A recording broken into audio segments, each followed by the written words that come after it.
Welcome to the High North Scenario session. Do you want to know how students imagine the future in the High North?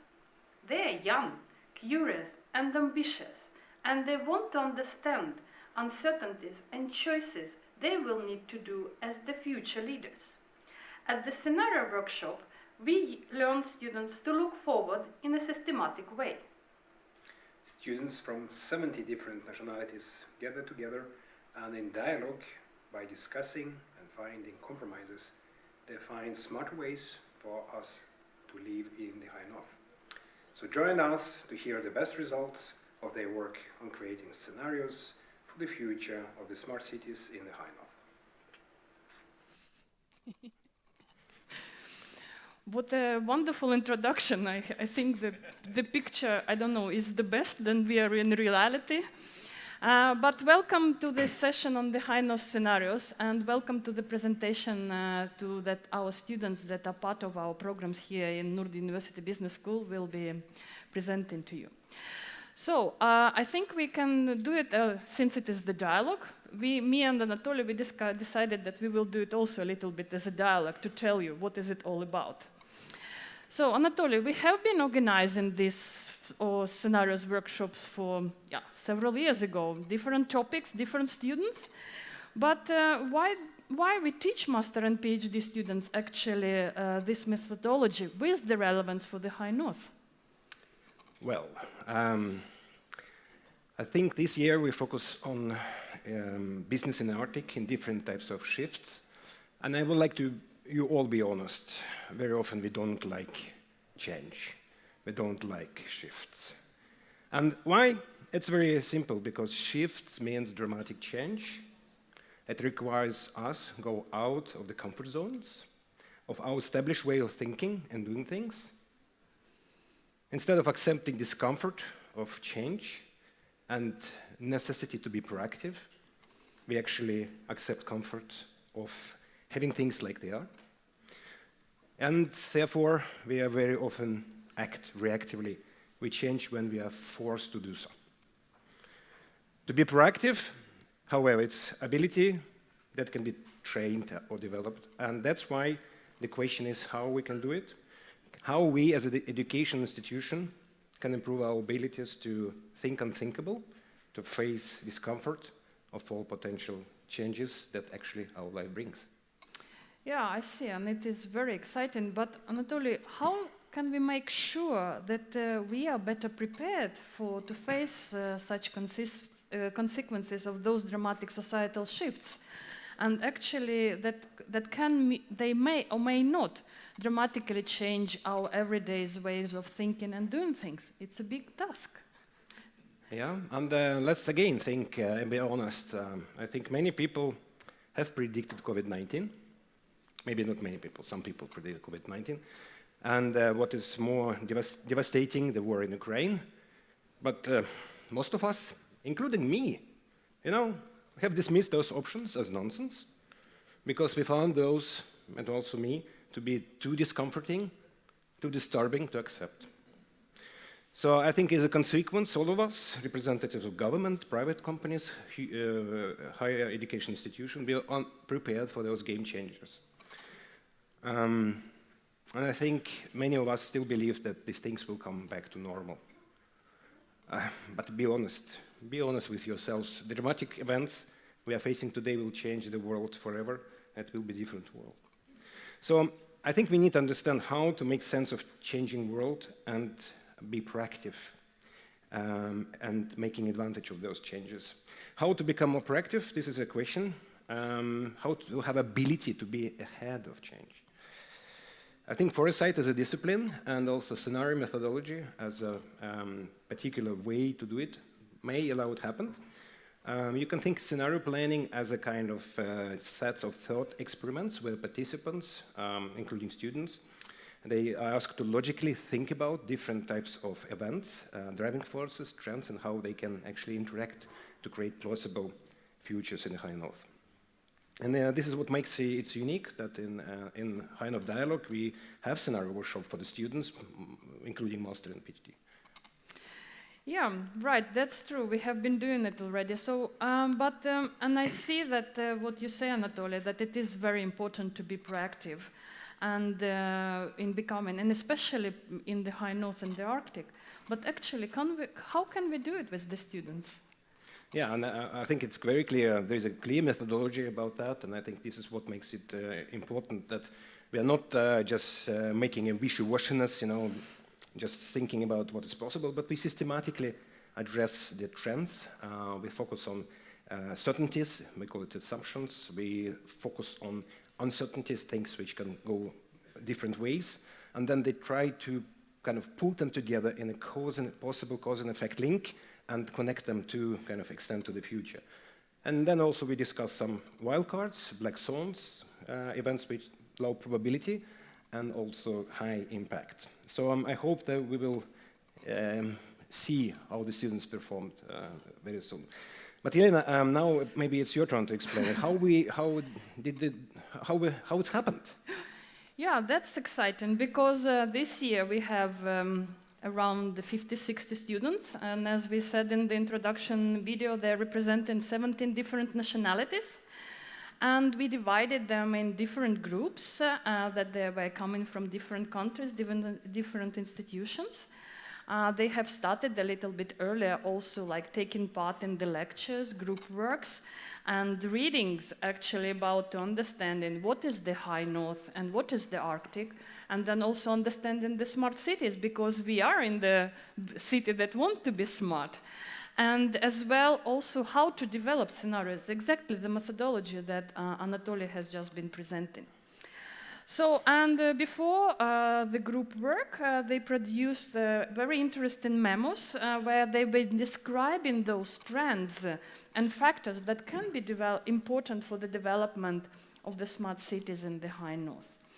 So then they have met for group discussions. I know that some of them been physical, digital, hybrid, but it was working well, it looks like. And then they were asked to develop 3 different scenarios for the development of the smart cities in the high north till 2045.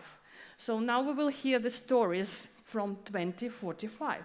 And then also they've been asked, each and every group, to map these implications for the particular sector of smart city, because we know that there are different sectors that can be influenced by smart city. It is mobility, energy, governance, communication, and not at least the ocean. So that was, those work has been culminated in the evening on Thursday. It's just 2 days ago. And in the presentation session with some rep, with some Norwegian trolls and storytelling for the jury that has been represented by Marianna Bar-Simonsen from Bodø municipality. And of course, this, since we are in Bodø, it's a great case of the city that want to be smart and sustainable. We have also with us Arild Tomsland. He is the chairman of the board of the company called Kobla AS. And this is the company that develops smart digital solutions for the mobility, also here in the high north. And then, of course, Anatoli was there as our expert in scenarios. And we also have with us Torm Karlsson from University of Gothenburg in his academic capacity, and me also as the moderator of it. So what we have asked students to present, and then the jury was having the America Got Talent, showing the scores, who was the best, and they ranked the group performances. And it means even though that all groups have done a fantastic job, in each and every scenario there were very interesting cases presented, we have one group who deserve a special attention. And now with these words, I would like to give a floor, and you can give your hand to the winning team to present us their scenarios and bring us to the future.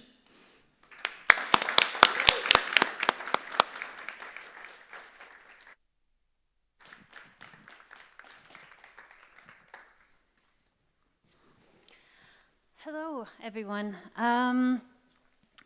We only have 10 minutes, so I think we'll just dive right in. We are Group H, and we have prepared 3 scenarios for you today.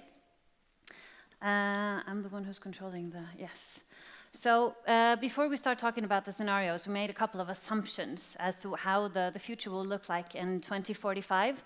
The first one is that we will see a continued interest in developing the aquaculture and the fishery industries. The second one is that we believe that there is an increased participation by the indigenous people through organizations such as the Arctic Council. The third one is that we have development of smart technology. This is very closely related to a point about oceans that we will come back to a bit later, so I'll leave that to my colleague. The fourth one is the development of sea renewables, which is basically linked to windmills or offshore windmills and also tidal energy. And we also have the development of offshore infrastructure, which is, of course, related to this Northern Sea route, but also route building and underwater tunnels, such as the one under the English Channel. As for this, the scenarios we created, we've been a bit creative with the names. We've called the first one Powerade, after the energy drink. This is to illustrate the energy boost of this scenario, which has very good conditions for economic growth. The second one we've called Robinson Crusoe. For those of you who have read this classic, you might remember that he actually manages to create a very well-functioning capitalistic system on the island in order to protect himself from a very hostile environment. And so this is to illustrate the high level of energy security in this scenario. And the third one is called Frankly, My Dear, I Don't Give a Damn, which is this very famous quote from the movie Gone with the Wind. And this is to illustrate this very difficult love affair between the two main characters in the movie, which also reflects the very difficult relationship between green growth or the green transition and the will of the community to actually make green change, which is interrupted by other events. So, so let's imagine we are here in Bodø, the year 2045. What's happening in the Arctic? Well, I'll tell you. We see an energy boost.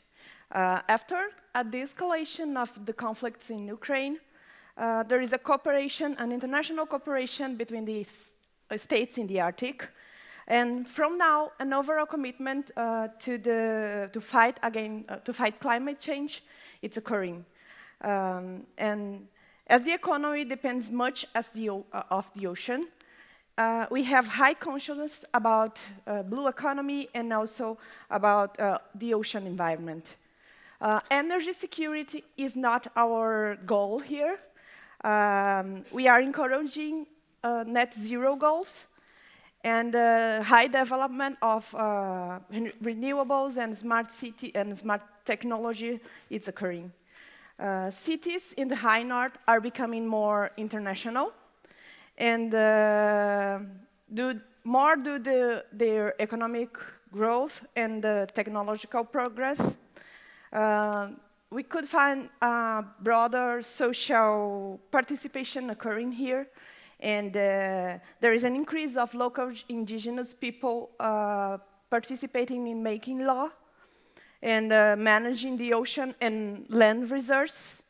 New cities are being constructed from the ground and implementing smart technologies and investments in ship infrastructure.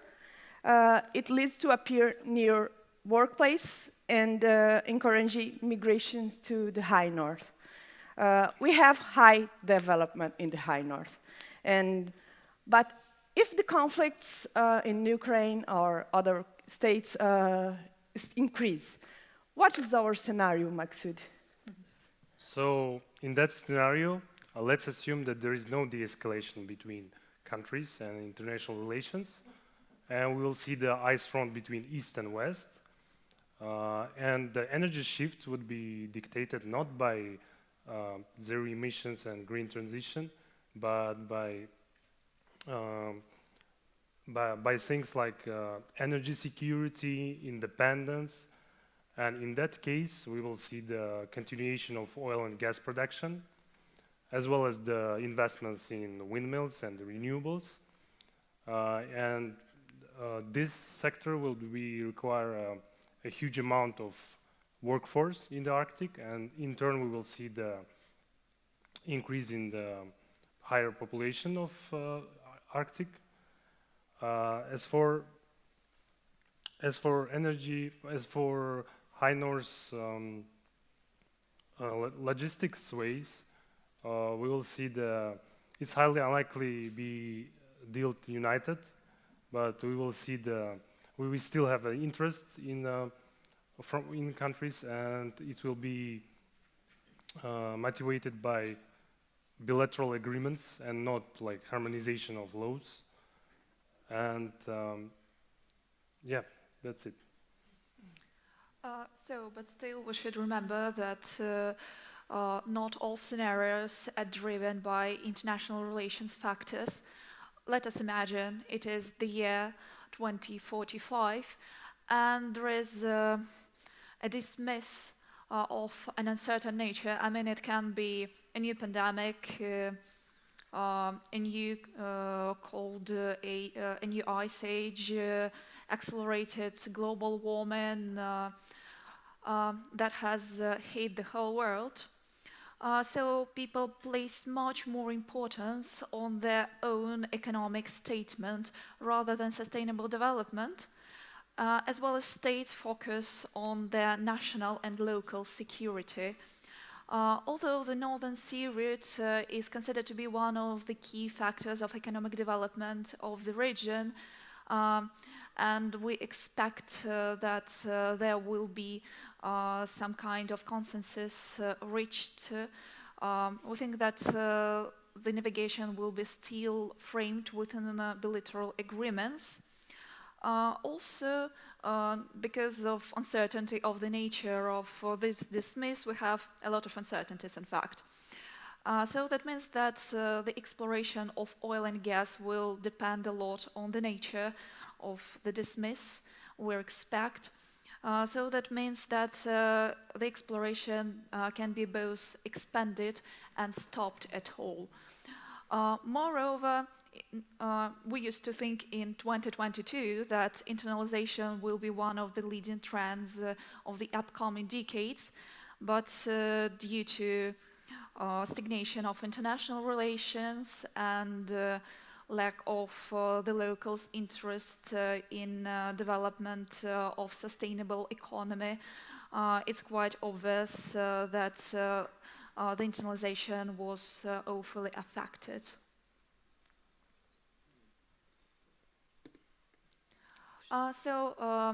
We think that all those scenarios have a lot of in common when it comes to the ocean.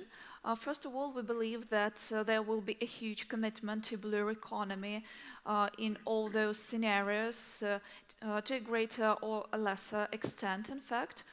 Also, we should remember that development of renewables offshore, for example, windmills or tidal energy, as well as development of the Arctic shipment and transportation will make a huge contribution to economic development of the ocean in the Arctic. We believe that smart technologies will be implemented in order to protect ecosystems in the Arctic. For example, smart meters will help to control ecological indicators there. Offshore oil and gas exploration can be both a driver of economic development of the Arctic and a danger to its sustainable development. It's worth mentioning that fish is a key natural source of the Arctic, so it will for sure play a significant role in the Arctic development. And I guess we have 1 minute left now for the wild cards, which you see here in blue, but we actually changed our minds about them, so please don't pay attention to them. We'll present you 2 new ones. The first one is related to a massive technical advancement when it comes to communication. So this is now, instead of having a gadget, this is incorporated into this very tiny chip that you insert in some place in your body, which is so smart that it also registers your emotions and also your memory. And this actually makes you very vulnerable because it means that you are able to be hacked. So in 2045, we believe that technology has advanced so much that we can actually hack people. And I'll leave it up to you to think about the consequences of that.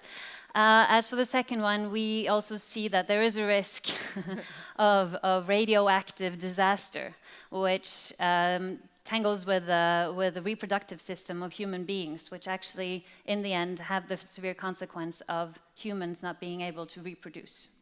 So on that positive note, I thank you for your attention.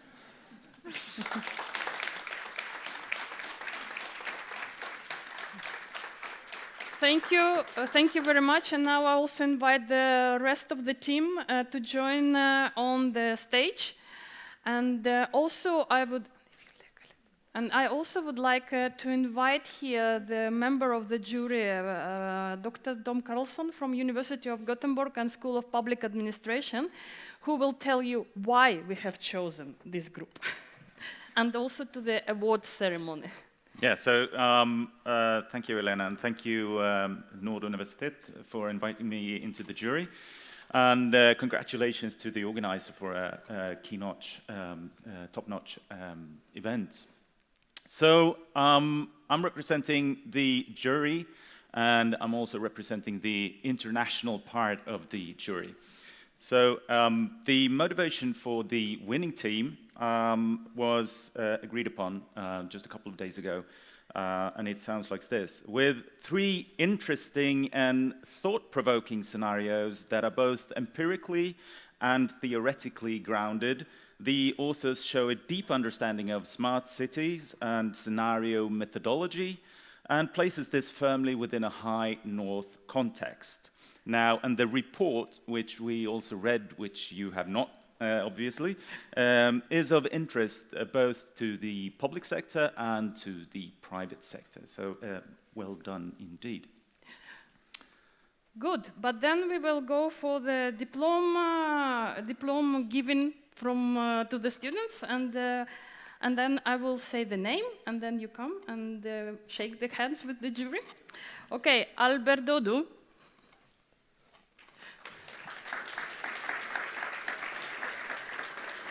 Anette Knudsen Finstad.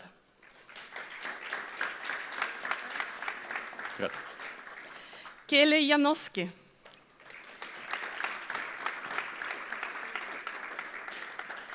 Maja Woland Blomberg.